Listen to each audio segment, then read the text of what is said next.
Melanie is a surviving victim of sexual abuse by an offender known to her and her family. Take a moment to listen carefully to her story and how CAC services helped her find her voice.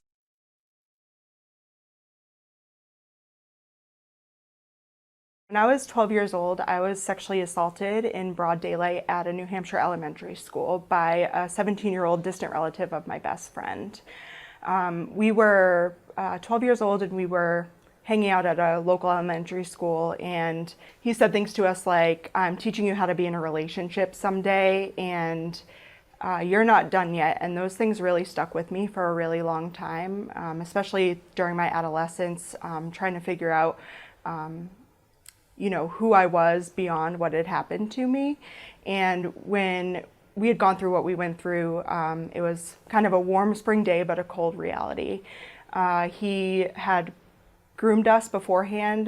He had called my cell phone one day and just wanted to say hi, and I didn't really think of anything of that initially. And later on, I would learn that that was kind of his idea to get us comfortable with him. So when we ended up at the elementary school that day, I thought it was just an innocent thing that we were going to hang out, and then I would go back home. But that day, everything changed in my life. I went through many years of trying to deal with the aftermath of a sexual assault as a 12-year-old perpetrated by a 17-year-old. And there was a lot of confusion of trying to navigate this now kind of big burden that had been placed on me by someone else. About a month later, my friend had told her mom, and I was brought down to my middle school guidance counselor.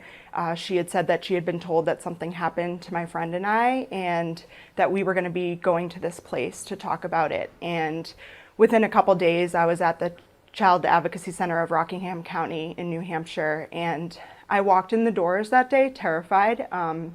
He had said things to us like, "You can't tell anyone we were out in the woods together. You can't tell anyone what happened.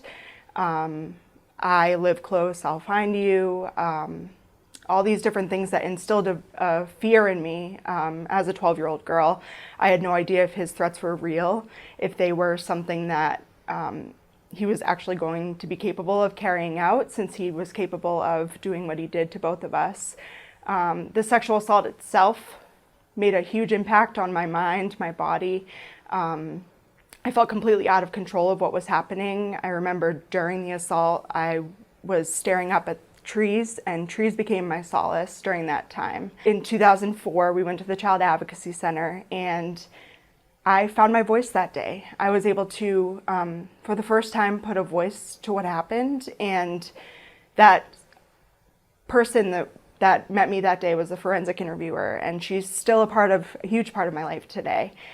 She made me feel safe about what happened for the first time, that I could tell someone about what happened for the first time, and that there wasn't going to be a huge reaction, that I could really be honest with her about what happened to me that day. And I actually ended up going back to the Child Advocacy Center a couple times until I felt comfortable to fully disclose to her what had completely happened. And when I was leaving the CAC that day, I felt this hope that I had never felt before, that there was hope for me, that I didn't have to live in this miserable silence anymore, that I could talk about what happened, and that I could be free from what happened to me.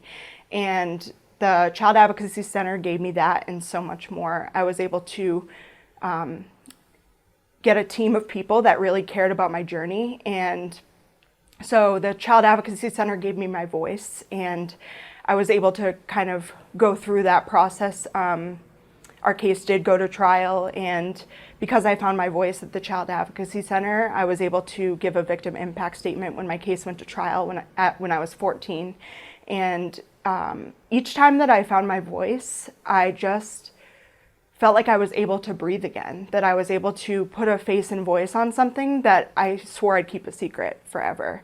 My friend and I really made a pact that we wouldn't tell anyone, and when the story got told kind of for me, I was kind of forced into this direction, but I couldn't be more thankful because it set me free from a lot more years of pain.